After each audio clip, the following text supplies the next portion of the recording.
وإياي أولا بتقوى الله أما بعد فأعوذ بالله من الشيطان الرجيم بسم الله الرحمن الرحيم قل أعوذ بالنور وأعوذ عن الجاهلين وقال نبي الله سيد البشر محمد رسول الله صلى الله عليه وسلم شيء من قطعه وعن من ضل எல்லாம் வல்ல அல்லாஹ்வின் அன்பும் மேலான கருணையும் நமக்கெல்லாம் வந்து சேரட்டுமாக. நமது உயிரிலும் மேலான நன்மை நபிகள் நாயகம் ஸல்லல்லாஹு அலைஹி வஸல்லம் அவர்களின் அன்பையும் ஷஃபாஅத்தையும் பெறுவதற்கு அல்லாஹ் நம் எல்லோருக்கும் தௌஃபீக் செய்வானாக. வல்ல ரஹ்மான் நமக்கும் நம்முடைய பெற்றோர் மனைவி மக்கள் குடும்பத்தார் யாவருக்கும் உயிருள்ள வரையிலும் உடல் சுகத்தை நசீபாக்கி தருவானாக. மருத்துவமனை கஷ்டம் அதன் சிரமம் செலவுகளிலிருந்து நிரந்தரமான பாதுகாப்பை அல்லாஹ் நம் எல்லோருக்கும் கொடுத்தருள் புரிவானாக. வானம் பூமியினுடைய ஆபத்துகளிலிருந்தும் முசீபத்துகளிலிருந்தும் கெட்ட முடிவுகளிலிருந்தும் நம்மையும் நம் குடும்பத்தையும் பாதுகாத்து அருள் புரிவானாக. அவனுடைய படைப்புகளின் தீங்குகள் அனைத்திலிருந்தும் நம்மையும் நம் சமூகத்தையும் காத்தருள் புரிவானாக. இன்றைய உலகத்தை அச்சுறுத்திக் கொண்டிருக்கிற கொரோனா வைரஸினுடைய பாதிப்பிலிருந்து மொத்த உலகத்தையும் படைத்தால் ரப்புல் ஆலமீன் காத்தருள் புரிவானாக. சங்கீமிக்கவர்களே, மிகப்பெரிய அருள் நிறைந்த காலத்தில் உங்களை எல்லாம் சந்தித்து பேசுகிற ஒரு பெரிய வாய்ப்பினை அல்லாஹ் வழங்கியிருக்கிறார். இன்றைக்கும் நம்முடைய ரப்போடு இருக்கிற தொடர்பை அதிகப்படுத்துகிற வாய்ப்பு இருக்கும் என்றாலும் குறிப்பாக இந்த ரமலான் என்பது அதிலே கொஞ்சம் பலத்தை சேர்ப்பதாகவும் நிறைய நேரங்கள் ஃப்ரீயாக இருப்பதால் கூடுதலாக நம்மை நல்ல வழியிலே ஆக்கிக் கொள்கிற வாய்ப்பு கிடைக்கப்பெறுகிற ஒரு நல்ல நசீபை தந்திருக்கிறான். அதை நாம் ரொம்பவே பயன்படுத்திக் கொள்வதற்கும் அவன் அருள் புரிவானாக. சந்திப்பிக்கிறவர்களே, எல்லாம் வல்ல அல்லாஹ் அவனுக்கென்று சில தன்மைகளை வைத்திருக்கிறான். அந்த தன்மைகள் நம்மிடத்திலும் வர வேண்டும் என்று அவன் ஆசைப்படுகிறான். அது நியாயமானது. ஒவ்வொரு பெற்றோர்களும் நினைப்பதுண்டு, தாயை போல் பிள்ளை என்பார்கள். திருமணத்திற்கு பின்னால் கணவன் மனைவி வாழ்க்கையில் ரொம்ப வித்தியாசமான வாழ்க்கை இருக்கணுங்கிறார். சில செயல்களை எல்லாம் நீங்கள் அழகுபடுத்தணுங்கிறார். ஒரு மனைவி தன்னுடைய செயலை கொஞ்சம் அழகுபடுத்தணுங்கிறார். ஒரு கணவன் தன் செயலை அழகுபடுத்தணுங்கிறார். அவரிடத்தில் சில பழக்கங்கள் இருக்கலாம், அதை திருமணத்திற்கு பின்னாலே மாற்ற வேண்டும் என்கிறார்கள். ஏன்? உங்களுடைய அடுத்த காலத்தில் உருவாக இருக்கிற உங்கள் சந்ததியர்கள் உங்களைப் போலே உருவாக்குவார்கள், உங்களைப் போல் பழகுவார்கள், உங்களைப் போல் பேசுவார்கள். உங்கள்கிட்ட இருக்கிற செயல் அவர்களிடத்தில் பிரதிபலிக்கும், கருவிலேயே பிரதிபலிக்கும் என்கிறார். கருவில் பிள்ளை இருக்கிற போதே நீங்கள் உண்மையை பேசுங்கள், நீங்கள் பொய் உரைப்பீர்களே ஆனால் அது அந்த பிள்ளையினுடைய வாழ்க்கையில் அந்த செயல் ஏற்படும் என்கிறார். கருவில் இருந்தே உருவாகிறது. எனவே நாம் திருமணத்திற்கு பின்னால நம்முடைய லைஃபையே மாற்றணும். நம்மகிட்ட இருக்கிற சில பழக்கங்கள் தவறாக இருந்தால் அதை மாற்றி அமைக்கிறோம். குடும்ப வாழ்க்கையில எப்போதும் அழகான ஒரு வாழ்க்கையும் அணுகுமுறையும் ஏன் நமது சந்ததியர்கள் அப்படியே உருவாக்குவார்கள். நான் நிறைய விஷயத்தில் இந்த அர்ப்பணாரை பின்பற்றுவது உண்டு. ஏன்னா அவர்கள் தான் முதல்ல பார்க்கிறோம். நான் ஓடி ஆடி வருகிற போது தகப்பனாரை பார்க்கிறேன். அவர் எப்படி இருக்கிறார், அவர் எப்படி போகிறார், எனக்கு ஒரே முன்மாதிரி அவராகத்தான் அப்போது காட்சி அளிப்பார். அது காலியான இதயம். அந்த இதயத்தில் என்ன படுமோ அதை அப்படியே பின்பற்றி விடுவோம். நான் அடிக்கடி சொல்லியிருக்கிறேன், தகப்பனாரோடு வெளியே போவோம், மார்க்கெட்டுக்கு கொண்டு போவாங்க. அவங்க முன்னால போகணும், நாங்கள் பின்னால கூட கொண்டு போகணும் ஜாமான் வாங்குவதற்கு. போற வழியிலே 2, 3, 4 இடங்களில் கீழே குனிந்து நிமிடுவார்கள். என்னான்னு பார்த்தால் கீழே பெரிய கற்கள் எடுத்தால் கற்கள் கிடந்தால் அதை எடுப்பார்கள். எடுத்து கொஞ்சம் ஓரமாக வந்து தூரப்படுத்துவார்கள். மாடு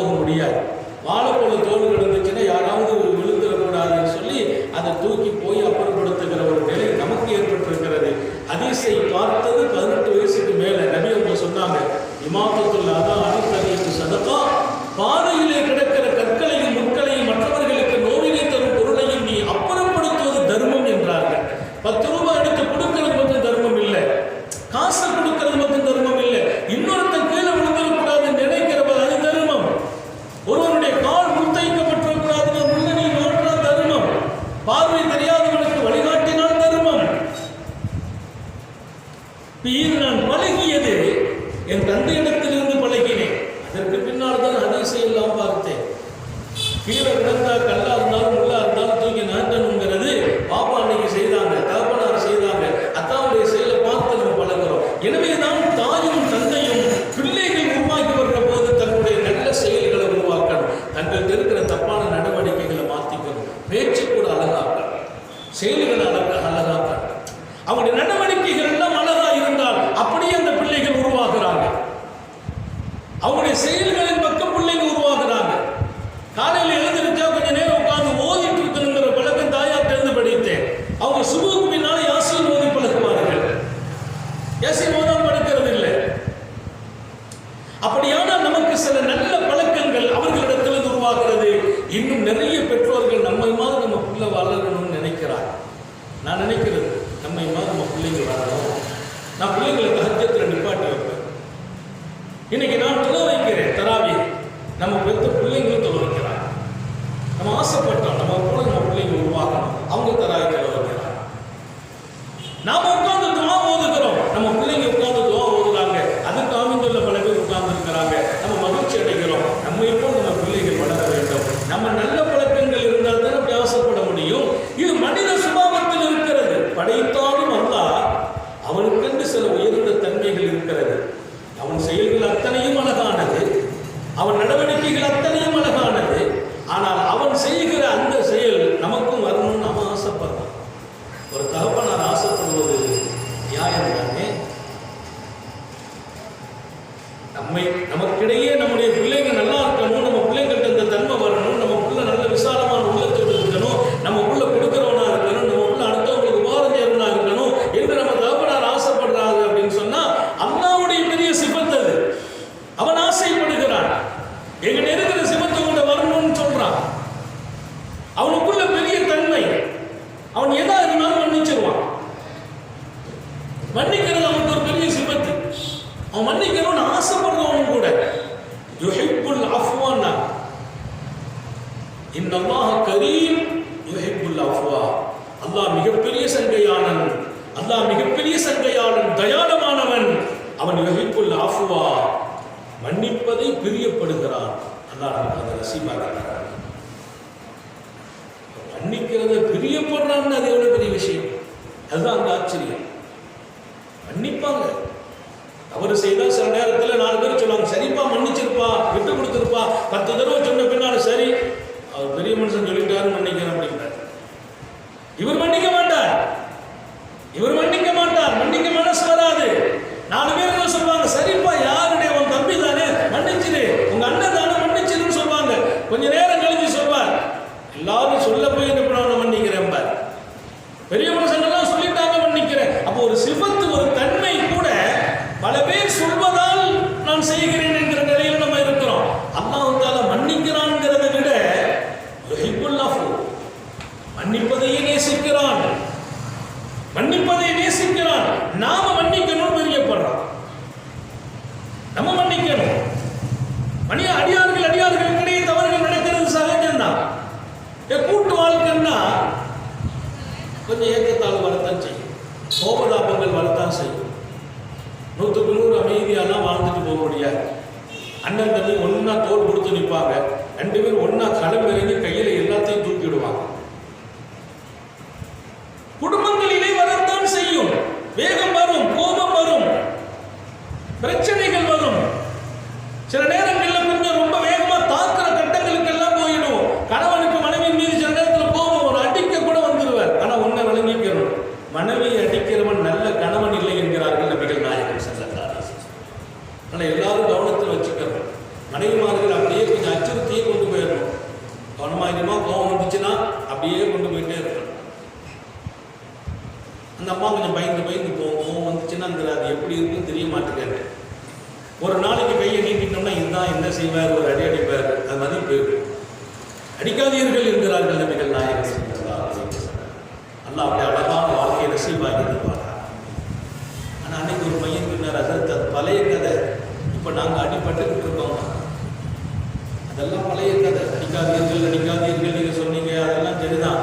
இப்போ நாங்கள் எங்கே போய் அடிக்கிறது, அடிபட்டு கட்டுவதில் கிடக்கிறோம். காலங்கள் மாறி போய் கொண்டிருக்கிறது. நிறைய குடும்பங்கள் இன்றைக்கு அதிகாரம் அவங்க கையில் இருக்குது, ரிமோட் அவங்க கையில் இருக்குது.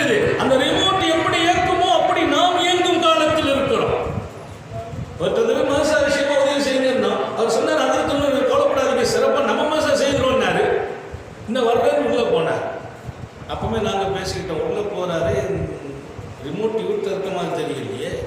கொஞ்சம் நேரம் கழிச்சு உள்ளே போயிட்டு வந்து சொன்னால், ஹதரத் சல்லா நம்ம மாதம் சிறப்பாக செய்வோம், நான் அப்புறம் சொல்லி அனுப்புகிறேன்னு. அங்கே போனோன்னு அந்த அம்மா சொல்லிட்டு, இப்போ போனால் ஒன்றும் அவசரம் இல்லை, நீங்கள் அனுப்பி விடுங்க அப்படின்ட்டு. மனசே மாறி போச்சு. ஒரு ஆணுடைய மனசை மாற்றுகிற சக்தி மனைவியை வேறு யாருக்கும் இல்லை. பெருமானார் ஸல்லல்லாஹு அலைஹி வஸல்லம் மிகச்சிறந்த தீர்க்க தரிசனமான அறிவுடையவர்களின் அறிவை கூட போக்கும் ஆற்றல் பெண்களே உங்களுக்கு உண்டு. நாங்கள் ஸல்லல்லாஹு அலைஹி வஸல்லம் மிகப்பெரிய அறிவாளியின் அறிவை கூட போக்கிடுவாங்க. அவர் ரொம்ப பெரிய அறிவாளியாக இருப்பார், ஆனால் அங்கே ரொம்ப சாப்பிட்டா தான் இருப்பார். அந்த அறிவுலாம் அங்கே மங்கி போயிடும். அந்த அம்மா சொல்லும், அது கொஞ்சம் முட்டாள்தனமான செயலாக இருக்கும், இவரும் கட்டுப்பட்டுருவார். ஒரு 4 பேர் சொல்லுவாங்க, என்னப்பா நீ பெரிய ஆளாச்சு, நீனும் செய்யலாமா, என்ன செய்ய சொல்றீங்க விட்டமா சொல்லிச்சு. அந்த மாதிரி பல பேர்களுடைய அறிவை கூட வங்க வைக்கக்கூடியவர்களாக பெண்கள் அமைந்து விடுவார்கள். எல்லா பெண்களையும் சொல்லல, குடும்பங்களில் பெண்களே அந்த குடும்பத்தை பலமாக மாற்றுகிறார்கள். பல குடும்பங்களினுடைய வளர்ச்சிக்கு பெண்களே காரணமாக அமைந்திருப்பார்கள். அல்லாஹ் அந்த மாதிரி குடும்ப பெண்களாக நமது வீட்டு பெண்களை ஆக்கி வைப்பாராக. இங்கே நான் சொல்ல வரும் செய்தி மிக முக்கியமானது. அல்லாஹ் மன்னிப்பவனாக இருக்கிறான் என்கிறார்கள் பெருமானார். அவன் மன்னிப்பை நேசிக்கிறான் என்கிறார்கள். அல்லாஹ் மன்னிப்பதை நேசிப்பது மாத்திரமல்ல, நம்மை மன்னிக்கணும்னு சொல்றான். அப்போ குடும்பங்கள்ல சில பேர் நான் கணவன் மனைவிக்கு மத்தியில் கொஞ்சம் வேகம் வரலாம், கோபம் வரலாம், அதை வச்சுக்கிட்டே இருக்கக்கூடாது. அதை அப்பப்போ அதை விட்டுட்டே போகணும், மன்னிச்சுக்கிட்டே இருக்கணும். ஒரு நாளைக்கு எத்தனை தடவை நான் அடிமையை மன்னிக்கணும்னு கேட்டாங்க பெருமானார் இடத்துல நபித்தோழர். ஒருத்தருடைய அடிமையை அடிக்கிறார். பெருமானார் சொன்னார்கள், இதற்கு பகரம் உண்டு என்றார்கள். அவர் பயந்துட்டார், நான் என்ன பண்ணணும், மன்னிக்கணும். எத்தனை தடவை மன்னிக்கணும்? 70 தடவை அடிமை தவறு செய்தாலும் மன்னிக்கணும்டா. உன் வீட்டு பணியாளர் 70 தடவை தவறு செய்தாலும் மன்னிக்கணும். அப்படியானால் ஒரு நாள் ஒன்றுக்கு அவர் அடுத்தடுத்து தவறு செய்து கொண்டிருக்கும் போதெல்லாம் நீ அடுத்தடுத்து மன்னிக்க வேண்டும். எப்படிப்பட்ட வாழ்க்கையை கற்றுக் கொடுக்கிறாங்க. வீட்டு பணியாளருக்கு 70 தடவை மன்னிக்கணும்னா மனைவி எத்தனை தடவை மன்னிக்கணும், பிள்ளைகளை எத்தனை தடவை மன்னிக்கணும். வீட்டில் பிள்ளைங்க இருந்தால் சேட்டை பண்ணதான் செய்வாங்க, கோவப்படதான் செய்வாங்க, கோவப்பட்டதான் செய்வாங்க. நம்ம உணர்ச்சி வசப்பட்டுறக்கூடாது, உடனே மன்னிச்சிடணும். அந்த குடும்பம் அழகா இருக்கும். எதுக்கெடுத்தாலும் நம்ம டென்ஷன் ஆனோம்னா குடும்பத்தின் அமைதி போயிடும். ஒரு காலகட்டம் குடும்பம் இப்படி விரும்பும், இந்த மனுஷன் வீட்டில் எல்லாத்தையும் நல்லது என்று இவர் வீட்டில் இருந்தாலே பிரச்சனை தான். சில பேர் சொல்லுவாங்க, ஞாயிற்றுக்கிழமை தான் ரொம்ப கஷ்டமா இருக்குது, ஏன் இந்த மனுஷன் வீட்டிலே இருப்பார். இவங்க வீட்டில் இருந்தா வீட்டில் நிம்மதி இல்லை, பிரச்சனை. ஏன்னா வீட்டில் கொஞ்சம் சலசலப்பு இவருக்கு பிடிக்காது. அப்படி பழகாதீர்கள். குடும்ப சலசலப்புகளில் நீங்களும் ஒருவராக மாறுங்கள். குடும்ப ஜாலியில் நீங்களும் பங்கெடுங்கள். நீங்கள் அரசில் பெரிய அதிகாரத்தில் இருக்கலாம், சமூகத்தில் பெரிய இடத்தில் இருக்கலாம், மக்கள் உங்களை பெரிய இடத்தில் வைத்திருக்கலாம். வீட்டுக்குள் வந்தால் மனைவி மக்களில் ஒருவராக மாறுங்கள். அவர்கள் இன்பங்களில் பங்கெடுங்கள், துன்பங்களில் பங்கெடுங்கள், சகஜ நிலைக்கு வாருங்கள். நான் ஸ்டேஜில் தான் இருப்பேன் உட்கார்ந்துருந்தா வீட்டிலே ஒரு சேரை போட்டு ஒரு சாலுவை போட்டுட்டு அது சரிப்படாது. நாட்டுக்கு ராஜாவா இருந்தாலும் வீட்டுக்கு புருஷனாத்தானே இருக்கணும், தந்தைக்கு தாய்க்கு பிள்ளையாக இருக்கணும். அப்போ எப்போ குடும்பங்களிலே ஒரு சகஜமான நிலைகள் வர வேண்டும் என்றால், குடும்ப வாழ்க்கை அமைதியாக இருக்க வேண்டும் என்றால், வீடுகள் பிரச்சனை இல்லாமல் இருக்க வேண்டும் என்றால், ஒரு நாள் ஒன்றுக்கு பல தடவைகள் மன்னிக்கிற தன்மை நமக்கு வரணும். இல்லைன்னா நம்ம நிம்மதியா இருக்க முடியாது. 100 தடவை என் மனைவி தவறு செய்வார், 100 தடவை நான் மன்னிக்க வேண்டும். ரொம்ப அழுப்பா இருக்கும்.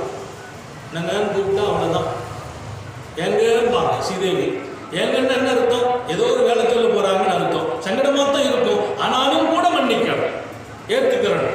நம்ம அதுக்கு பதில் சொல்லணும், பக்குவமாக பதில் சொல்லணும். குடும்ப வாழ்க்கையில் எதற்கெடுத்தாலும் கோபப்படுகிறவர்கள் நல்ல குடும்ப வாழ்க்கையை பார்க்க முடியாது. எனவேதான் அல்லாஹ் மன்னிப்பை நேசிக்கிறான் என்கிறார்கள் நபிகள் நாயகம் ஸல்லல்லாஹு அலைஹி வஸல்லம். அவன் இன்னும் விரும்புகிறான் உங்களுக்கிடையே மன்னிப்பு வாழ்க்கை இருக்கட்டும். ஏன்னா மன்னிக்கிறதுங்கிறது அந்த மனுஷன் தப்பு பண்ணிட்டா மன்னிக்கிறது, இந்த மனுஷன் தப்பு பண்ணிட்டா மன்னிக்கிறது, அது 2வது கட்டம். வீட்டில் நீ வாழணும்னா மன்னிப்பு குணம் இருந்தா மட்டும்தான் வாழ முடியும். மன்னிப்பு குணம் இல்லைன்னா நீ வாழ முடியாது. இமாம் பைஹகி ஒரு செய்தி எழுதுவார். இமாம் பைஹகி ஒரு செய்தி எழுதுகிறார். பெருமானார் ஸல்லல்லாஹு அலைஹி வஸல்லம் தோழர்களுக்கிடையே திடீர்னு சிரிச்சாங்க. சஹாபாக்கள் கேட்டாங்க, என்ன நாயகமே, அல்லாஹ் உங்களை எப்போது சிரிக்க வைக்கட்டும், இப்போ எதுக்கு சிரிச்சிங்கன்னு கேட்டாங்க. அல்லாஹ் சின்ன எப்போது நீங்கள் சிரிச்சுட்டே இருக்கீங்க நாயகமே, உங்களுடைய சிரித்த முகத்தை பார்க்க நாங்கள் சந்தோஷப்படுறோம். இப்போ எதுக்கு சிரித்தீர்கள்? இமாம் பைஹக்கி எழுதுவார் இந்த சம்பவத்தை. நபிகள் நாயகம் ஸல்லல்லாஹு அலைஹி வஸல்லம் அல்லாஹ்வுக்கு முன்னால் 2 அடியான் விவாதம் செய்கிறார். 2 அடியான் விவாதம் செய்கிறார். அந்த விவாதம் குறித்து நபி பெருமானார் சொல்றார், 2 அடியான் விவாதம் செய்கிறார் ரப்புக்கு முன்னால். நாளை நடக்கும் அந்த நிகழ்வை இப்போது அவர்கள் கண்கு முன்னால் பார்த்து சொல்றாங்க. 2 பேர் விவாதம் செய்கிறார். அதுல ஒருத்தர் சொல்றான், அல்லாஹ், உலகத்தில் நான் வாழ்ந்த காலத்தில் இவன் எனக்கு அநீதி செய்து விட்டான், அவன் நன்மை எடுத்து எனக்கு நீ தருவாயா? உலகத்தில் நான் வாழ்ந்த காலத்தில் எனக்கு இவன் அநீதி செய்தான், அவன் நன்மை எடுத்து தருவாயாக. அங்க போய் அந்த அநீதிக்கு பகரம் வாங்க முடியாது, நன்மையை கொடுங்க. அவ அல்லாஹ் சொல்லுவான், என்னப்பா நீ அவனுக்கு அநீதி செய்தியாவே நன்மையை கொடுத்துரு. அவன் சொல்லுவான், என் நன்மை இவனுக்கு முன்னால பல பேர் இப்படி சொல்லி வாங்கிட்டு போயிட்டாங்க, நான் நிறைய நன்மைகளை கொண்டு வந்தேன், இவருக்கு முன் பல பேர் வந்தார்கள், எனக்கு அந்த அநீதி செய்தார் என்று அவர் கொஞ்சம் நன்மை எடுத்தார், இன்னொருவர் வந்து எடுத்தார், இன்னொருவர் எடுத்தார், ஆக இப்ப நான் நன்மையே இல்லாமல் இருக்கிறேன். அல்லாஹ் சொல்லுவான், பாத்தியாப்பா பாவம், அவனே அப்பாவி ஆயிட்டான், குழந்தை நன்மை பூரா காலி பண்ணிட்டு உட்கார்ந்து இருக்கான். இவன் சொல்லுவான், ரப்பே அதெல்லாம் எனக்கு தெரியாது, அப்படின்னா என் பாவத்தை தூக்கி அவன் மேல போட்டுடு, அப்படியானால் என்னுடைய பாவத்தை அவன் மீது எடுத்து போடு. அப்படி சொன்ன போது அந்த அடியான் கண் கலங்குவான். ஏற்கனவே கொண்டு வந்த நன்மைகளை எல்லாம் இழந்து பாவ சுமைகளே அதிகமாகி மீண்டும் பாவங்கள் இவருடைய பாவத்தையும் சுமக்க வேண்டுமா என்று அந்த அடியான் கண் கலங்குவான். கண் கலங்குற போது கருணை உள்ள ரப்பு, மன்னிக்கும் தன்மை உடையவன், அவன் உடனே இந்த அடியானை கூப்பிட்டு நீ மேலே பார் என்று சொல்வான். கவனத்தை திருப்புறான். இவங்களுடைய வாதம் சரியான வாதம் இல்லை, எனக்கு அவன் நன்மையை எடுத்து கொடு, அவன நன்மை இல்லைன்னு என் பாவத்துக்கு அவன்கிட்ட கொடு. ஆக அவன் பாவங்களை பூரா சுமந்து அவன் நரகத்துக்கு போயிடுவான். அல்லாஹ்வுக்கு அதில் அவனை விருப்பப்படலை. அவன் இங்கே மேலே கவனத்தை திருப்புறான், மேலே பார்க்க வச்சான். நிறைய மேலே பார்த்தான். மேலே பார்த்தால் மிக உயர்ந்த ஒரு மாளிகை தெரிகிறது. அது முத்துக்கள் பதிக்கப்பட்டிருக்கிறது, வைரங்கள் வைடூரியங்கள் பதிக்கப்பட்டிருக்கிறது.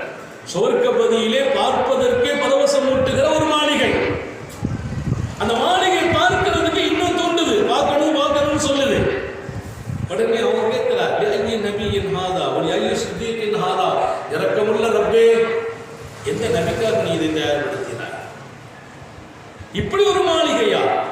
இது அனுபவிக்கிறவங்க உயர்ந்த மனிதர்களாக இருப்பார்கள் இல்லையா?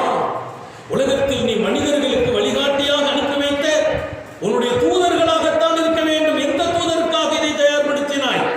அவர் சுத்தி யாகி சுத்தி இல்லை என்றால் சுத்தித்தீங்கள். கனபொழுதும் பொய் சொல்லாமல் உண்மையாகவே வாழ்ந்தவர்கள், உண்மையாகவே வளர்ந்தவர்கள், உண்மையை உலகத்திற்கு தந்தவர்கள், அந்த மனிதர்களில் யாருக்கு இந்த மாளிகை என்று அல்லாஹ்விடத்திலே அவன் கேட்பான். நபிகள் நாயகம் ஸல்லல்லாஹு அலைஹி வஸல்லம் அவன் கேட்பான். அல்லாஹ் சொல்லுவான், இது நபிக்கும் இல்லை சத்தியத்துக்கும் இல்லை, லிமன் ஆத்த சமன்மா.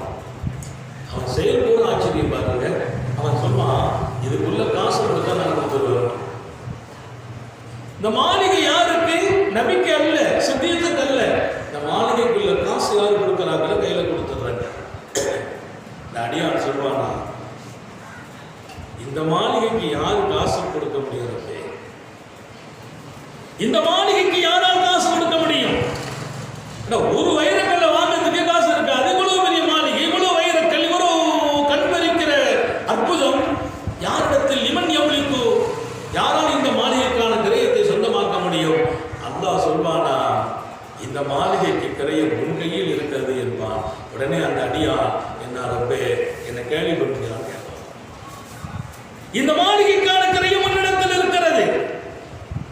எவ்வளவு அற்புதமான நிகழ்ச்சி. அல்லாஹ் சிரிச்சிடும். பெருமானார் சொல்லுவாங்க, அல்லாஹ் சிரிக்கும் போது நபி நான் சிரிச்சேங்கிறாங்க. நபி அவங்க சிரிச்சதுக்கு காரணம் சொல்றாங்க, இதற்கான கிரயம் உன்னிடத்தில் இருக்கிறது. ரப்பே என்ன சொல்கிறாய்? கேலி செய்கிறாயா? கேலி எல்லாம் பண்ணலப்பா. அப்ப இதற்கு கிரயம். எவ்வளவு சகஜமாக பேசுகிறார் ஒரு படைத்தவன், உலகத்தையே ரட்சிப்பவன். ஒரு சராசரி அடியானோடு இத்தனை நெருக்கமாகி பேசுகிற கட்டமும் நடக்கும். அவன் எப்போதும் வித்தியாசமாகவே நடப்பான். அவன் செயல்கள் ஒவ்வொன்றிலும் நமக்கு ரொம்ப பெரிய ஆச்சரியங்கள் ஜொலிக்கும். உன் கையில் இருக்கிறது, எங்கிட்ட என்ன இருக்குது? கூலி? இந்த சொர்க்கத்தினுடைய மாளிகை பெறுவதற்கு கிரயம் கொடுத்தார்கள். கிரயம் என்னிடத்தில் ஆம், உன் சகோதரனாக இவன் நிற்கிறான், பாதிக்கப்பட்டு நிற்கிறான், கொண்டு வந்த நன்மைகளை எல்லாம் இழந்து போய் நிற்கிறான், பாவ சுமைகளோடு நிற்கிறான். இப்போது நீ அவனை மன்னிக்க வேண்டும். அவனை நீ மன்னித்தாயா? அந்த கிரயம் உனக்கு அதற்கு பகரமாக இந்த மாளிகை. மன்னிப்பதையும் பிரியப்படுகிறவன், மன்னிப்பதை தூண்டுகிறான். நாளைக்கு மறுமையில் அவனுக்கு முன்னால அற்புதமான நிகழ்வை நடத்தி காட்டுகிறான். பாருங்க, ஒரு உன்னதமான மாளிகை தயார்படுத்தி வெறும் உயர்ந்த கற்களும் மாணிக்கங்களும் பதித்து, அந்த மாளிகை யாருக்கு? உனக்கிடையே உலகத்தில் ஏற்பட்ட விவகாரங்களை, பிரச்சனைகளை, இன்றைக்கு உனக்கு அவன் சங்கடம் கொடுத்தான் என்பதற்காக அவன் நன்மை எடுக்க நினைக்கிறாய், நன்மை இல்லாமல் தவிக்கிற அவனிடத்தில் இருந்து எதை எதிர்பார்க்க முடியும்? நீ அவனை மன்னிச்சுட்டா போதுங்கிறான். மன்னிச்சா அதுக்கு பகரமா அந்த மாளிகை. சுபஹானல்லாஹ். அல்லாஹ்வால எல்லாம் முடியும். அவனே இப்படி ஒரு நிகழ்வை ஏற்படுத்தி மன்னிக்கிற ஒரு வாய்ப்பை கொடுத்து உடனே சொல்லுவான, எனக்கு ஏன் அவன் நன்மையை கேட்க? நான் சொர்க்கம் போறதுக்கு தானே கேட்டேன். அவனிடத்தில் இருந்து நான் நன்மையை கேட்டேன், நான் சொர்க்கம் போவதற்கு. இல்லை என்றால் என் தீமையை தூக்கி அவனுக்கு போடு என்று சொன்னது எனக்கு ஒரு சின்ன சொர்க்கம் கிடைக்க வேண்டும் என்பதற்கு. இத்தனை உன்னதமான மாளிகையா, இதோ நான் மன்னித்து விட்டேன் என்று அவன் சொன்ன போது அந்த சகோதரன் முகம் மலரும். இப்ப அல்லாஹ்வுக்கு ரொம்ப சந்தோஷம். ஒரு அடியான் முகம் மலர்கிற இடத்தில் அல்லாஹ்வே இருக்கிறான். அல்லாஹ் எங்க இருக்கிறான்? உன் சகோதரனின் சிரிப்பிலே அல்லாஹ்வை பார்க்க முடியும். ஏழையின் சிரிப்பில் இருக்கிறான் என்பார்கள் இல்லையா? உன் சகோதரன் முகம் மலர்ச்சியில் அல்லாஹ் கிடைப்பார். இங்கே யாருடைய மனசையும் வாட விடாதீர்கள். ஒரு மனசு உடைந்து போகும் என்றால் நீ எத்தனை பலசாலியாக இருந்தாலும், அந்த உடைந்ததற்கு காரணமாக நீ இருந்தால் உன் வாழ்க்கையில் ஒரு பெரிய சங்கடங்களை ஏற்படும். அல்லாஹ் யாரும் மனசையும் உடைக்காம நாம வாழச் செய்வார். அடுத்தவங்க மனசை உடைத்து விடுவீர்களேயானால் நீங்கள் எத்தனை பெரிய வாழ்க்கையிலும் வசதியிலும் வாழ்ந்தாலும் அவர் மனம் உடைந்ததற்காக ஒரு பெரிய சோதனை நீங்க சந்திக்க. இப்ப அவருக்கு சிரிப்பு, நமக்கு மன்னிப்பு கிடைச்சிட்டேன். இந்த அடியான் சொர்க்கத்தினுடைய மாளிகையை நோக்கி ஓட ஆரம்பிப்பான். அல்லாஹ் சொல்வான், நில்லுப்பா, என்ன ரொம்ப மன்னிச்சாச்சு போட்டு நிக்க சொல்றேன், நில்லு. அவன் சகோதரன் ஆச்சு இல்ல, ரெண்டு பேரும் எதிரி மாதிரி பேசிட்டு இருந்தீங்களே. இல்லை அவர் கையை பிடிக்குமா? அவர் கையை பிடிச்சி ரெண்டு பேரும் ஒன்னா அவங்கப்பா, ஓ இந்த மாளிகையில் ரெண்டு பேரும் ஒன்னா போய் விட்டாரு, அவரே கூப்பிட்டு போ. நீ மாத்திரமல்ல, அவருக்கும் சேர்ந்து என் மாளிகை விசாலமானது, என் மாளிகை விசாலமானது, நீ அவரை மன்னித்து விட்டாய், அவரை ஏன் விட்டுட்டு போற? கூப்பிட்டு செல் என்று சொன்ன பெருமானார் சொன்னாங்க, அல்லாஹ்வை பயந்து கொள்ளுங்கள், வாசலில் உதாத்த பயணிக்கும், உங்களுக்கிடையே இணக்கங்களை உண்டாக்குங்கள். அல்லாஹ்வே ரெண்டு பேர் பிரச்சனை பண்ணும்போது இணக்கமாக்கி சொர்க்கம் அனுப்பினான். பிரச்சனை செய்த ரெண்டு பேரை இணக்கமாக்கி சொர்க்கம் அனுப்புகிறார். அல்லாஹ்வின் செயல். நீங்கள் உங்களுக்கிடையே இணக்கங்களை உண்டாக்குங்கள். அல்லாஹ் மன்னிக்கிறான், மன்னிப்பை விரும்புகிறான். எனவேதான் அவரை வைத்து இவரை மன்னித்து மன்னிப்புக்கு கூலியாகவே சொர்க்கத்தையும் உயர்ந்த மாளிகையும் கொடுத்தார். இங்கே நீங்கள் சிந்திக்க வேண்டாமா? எனவே அவனுடைய செயல்களும் அவன் மன்னிக்கிறது ரொம்ப வினோதமானது. எப்படியெல்லாம் அடியார்களை மன்னித்தான்னு பார்த்தீங்கன்னா ரொம்ப ரொம்ப ஆச்சரியப்பட வேண்டும். ஏன்னா அந்த சிபத்தில் அவன் அத்தனை பெரிய இடத்தில் இருக்கிறான். எவ்வளவு பெரிய தவறு செய்தாலும் சரி, தவறு மாத்திரம் அல்ல, சில நேரங்களில் சில பேர்கள் ரொம்ப ஏக்கத்தில் இருப்பாங்க. பெருமானார் ஸல்லல்லாஹு அலைஹி வஸல்லம் அடிக்கடி சொல்வாங்க, ஒருத்தரை நீ மன்னிச்சுட்டேன்னா உன் கண்ணியம் தான் கொடுமை தவிர அவமானம் ஏற்படாதுமா. மன்னிப்பதால கண்ணியம் கூடும் தான். இன்னைக்கு எல்லாம் நமக்கு அந்த கௌரவ பிரச்சனை, ஈகோ பிரச்சனை.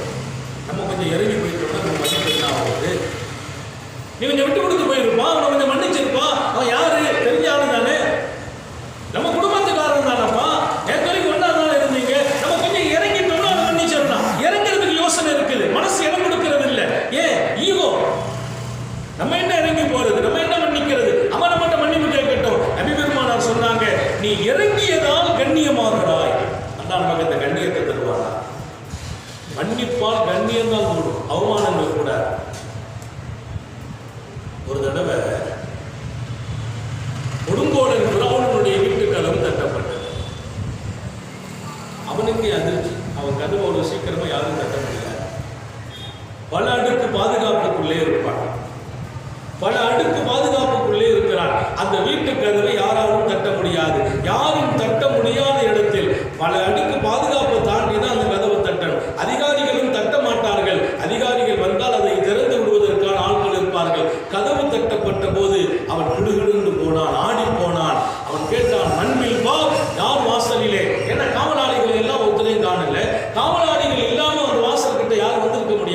ஒரு நெடுக்கம் திடுக்கம், அன்பில் வா, யார் வாசலிலே என்று கேட்டார். வாசல் நின்றவன் சொன்னா, ஆச்சரியமா இருக்குதுப்பா, நீ யாருன்னு கேட்டது என்ன ரப்புன்னு சொல்றியப்பா, நான் கடவுள்னு சொல்லிட்டு இருக்கேன், நான் கடவுள்னு சொல்றேன், இதான் ருபூபிய்யா.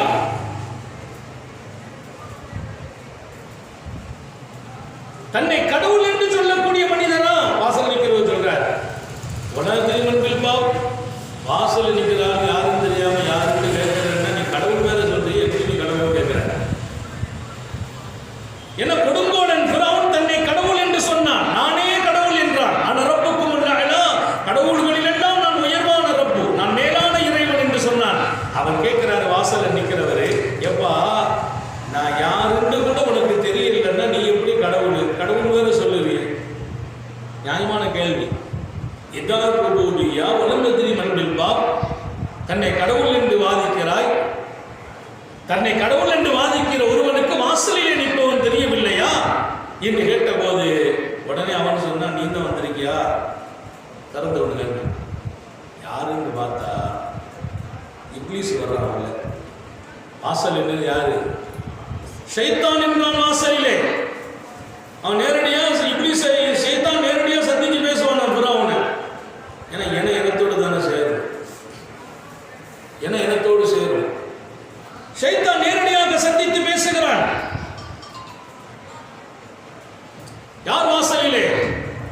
உன்னை கடவுள் என்று சொல்லிக் கொண்டு வாசல் நிற்கிறாள் தெரியலையா என்று கேட்ட போது அவனுக்கு புரிந்து கொண்டது. உள்ள வாங்குறான். இவர் உள்ள போனார். போய் உட்கார்ந்து என்ன விஷயம், இன்னைக்கு நீ எப்போதற்கு மாற்றமா வந்திருக்கிறீங்களே, கதவெல்லாம் தட்டி உள்ள வரமா இருக்க, ஒரு முக்கியமான விஷயத்தை உன்னை பேசிட்டு போலான்னு வந்தேன், சொல்லு என்ன விஷயம் கேட்டார். கேட்ட போது இவர் சொன்னார், மிக முக்கியமான விஷயம் கேட்க வந்திருக்கிறேன். இந்த உலகத்துல என்னையும் உன்னையும் விட மோசமான ஒருத்தன் உண்டான்னு கேட்டார். என்னையும் உன்னையும் விட மோசமான ஒருவன், மன்னுகுவ ஷர்ரும் மின்னி வமின், என்னை விடவும் உன்னை விடவும் கேவலமானவன். ஏன்னா நான் ரொம்ப மோசமான ஆளு. ஏன்னா நான் ரப்புன்னு அல்லாஹ்வுடைய சன்னிதானத்தில் அடியார்களுக்கு எடுக்கக்கூடிய நிலைக்கு நான் வந்துட்டேன். ஷைத்தான் மோசமானவனான எல்லாரும் அமர்ந்துருவாங்க. நீனும் மோசமானவன், நீ கடவுள் சொல்லிக்கிட்டு இருக்க, நீ கடவுள்னு சொல்ற. ரெண்டு பேரும் பேசிட்டு இருக்காங்க. அவங்க தான் அதை பேச முடியும், நம்ம எல்லாம் பேச முடியாது. நம்ம போய் அவனை நீ மோசமானவன்னா நம்ம பிடிச்சி ஜெயில போட்டுருவான். அவன் ரெண்டு பேரும் பேசிக்கிறாங்க, நான் மோசமானவன், நீனும் மோசமானவன், என்னையும் உன்னையும் விட மோசமான ஒருவன் இந்த மண்ணில் உண்டா என்று கேட்டான். அப்போது கொடுங்கோலனாக இருந்தாலும் ஃபிரௌன் சொன்னான், ஆம், என்னையும் உன்னையும் விட மோசமான ஒருவன் உண்டு. யாரு பாரு, என்னையும் உன்னையும் விட மோசமான ஒருவன் இருக்கிறான். யார்? மன்யத்ததர இலையாகு, ஒருவன் தான் செய்த தவறை நினைத்து வருந்தி, தான் செய்த தவறை நினைத்து வருந்தி, காலமெல்லாம் நமக்கிடையே பகைமை வேண்டாம், விரோதம் வேண்டாம் என்று யாருக்கு தவறு செய்தானோ அவனுடைய வீடு தேடி வந்து, எப்பா நான் தெரியாம நடந்துட்டேன், நமக்குள்ள பகைமை ரொம்ப நாளா இருக்குது, விரோதம் ரொம்ப நாளா இருக்குது, ஏதோ தெரியாம நின்ற காரணத்தினால உனக்கு நாங்கள் தப்பு பண்ணிட்டேன், என்னை மன்னித்து விடு என்று தான் செய்த தவறை நினைத்து வருந்தி, பகைமை வேண்டாம், விரோதம் வேண்டாம் என்று வெட்கமெல்லாம் விட்டு வீடு வாசல் தேடி வந்து, என்னை மன்னிச்சிருப்பா, ஏதோ நான் தப்பா தான் நடந்துட்டேன் என்று இறங்கி பணிந்து காரணம் சொல்லி மன்னிப்பு கேட்ட போது, நான் உன்னை மன்னிக்க மாட்டேன் என்று சொன்னானா, அவன் உன்னையும் என்னையும் விட கேவலமா. சுபஹானல்லாஹ். கொடுங்கோலன் வாயிலிருந்து இத்தனை பேருக்கு செய்தியா? கொடுங்கோலன் ஃபிரௌனிடத்திலிருந்து இத்தனை பெரிய செய்தி படைத்தாலும் அல்லாஹ் உலகத்திற்கு இதை அறிவிக்க செய்கிறான். உன்னையும் என்னையும் விட கேவலமானவன் யார்? ஒருவர் தன்னோடு இன்னொருவருக்கு செய்த தவறை நினைத்து வருந்தி மன்னிப்பு கேட்டுடனும், இனிமேலும் நாம தவறு செய்துட்டு இருக்கக்கூடாது, பகைமையை வளர்க்கக்கூடாது என்று உங்க வீடு வாசல் தேடி வந்து அல்லாஹ் சொல்லுக்காக என்ன மன்னிச்சிருப்போம், நான் தப்பு பண்ணிட்டேன், நமக்குள்ள சகஜமா இருப்போம், பகைமை வேண்டாம்,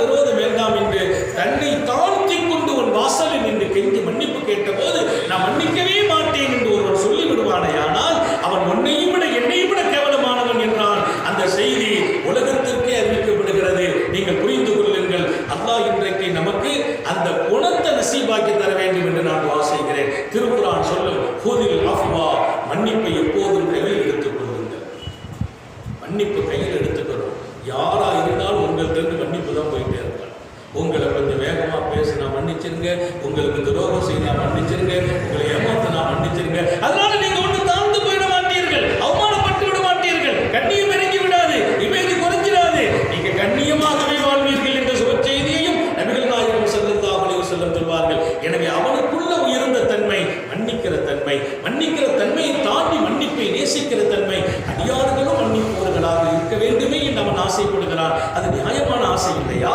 அது எத்தனை உயர்வான ஆசை! ஒரு தந்தை தன் பிள்ளை தன்னை போல் இருக்க வேண்டும் என்று ஆசைப்படுவதை நாம் ஏற்கிறோம். படைத்தவன் நம்மை போல் நம்முடைய தன்மை மற்றவர்களுக்கு வரும். அல்லாஹ் மாதிரி உலகத்தில் வாழ முடியுமா? அல்லாஹ் போல் அப்படின்னாலே நம்ம இணை வச்சவங்களா போயிடுவோம். அவன் இருக்கிற உயர்ந்த தன்மைகள் இந்த அடியார்களுக்கு வர வேண்டும் என்று அவன் பிரியப்படுவதன் வெளிப்பாடுதான் மன்னிப்புங்கிறது. உங்கள் வாழ்க்கையாகட்டும், ஒரு நாள் ஒன்றுக்கு பல முறை மன்னித்தால் குடும்பமே அமைதியாக இருக்கும் என்ற சுப செய்தியோடு அப்படிப்பட்ட உயர்வான அவன் சிவத்தை நமது வாழ்க்கையில் பிரதிபலித்து வாழச் செய்வானாக. சோதனைகளில் இருந்து பாதுகாப்பானாக, நெருக்கடிகளில் இருந்து பாதுகாப்பானாக, கெட்ட மரணங்களில் இருந்து பாதுகாப்பானாக, உயிர் உள்ள வரையிலும் படுக்கையில் விழுந்து விடாமல் பாதுகாப்பானாக. ஆஸ்பத்திரி வாழ்க்கையிலிருந்து, அதன் செலவுகளில் இருந்து, சிரமங்களில் இருந்து, இன்றைக்கு உலகத்தை அச்சுறுத்துகிற கொரோனா வைரஸின் பாதிப்பில் இருந்து நம்முடைய ஒவ்வொரு குடும்பத்தில் இருக்கிற ஒவ்வொருவர்களையும் பாதுகாக்க முடிவானாக. நீண்ட நெடிய நாட்கள் நோய் நொடிகள் இல்லாமல் உடல் ஆரோக்கியத்தோடு மனநிறைவோடு இன்பத்தோடு அல்லாஹ்வை நின்று வணங்கி வழிபட்டு வாழும் நசீபையும் பாக்கியத்தையும் எல்லாம் அல்ல அல்லாஹ் உங்களுக்கும் எனக்கும் நம்மை ஈன்றெடுத்த தாய் தந்தையர்களுக்கும் நமது மனைவி மக்கள் சார் உறவினர் யாவருக்கும் கொடுத்தவர்கள் புரிவாராக. நமது உயிரின் மேலான கண்மணி காத்தமுன் நபியே முஹம்மது ரசூலுல்லாஹி ஸல்லல்லாஹு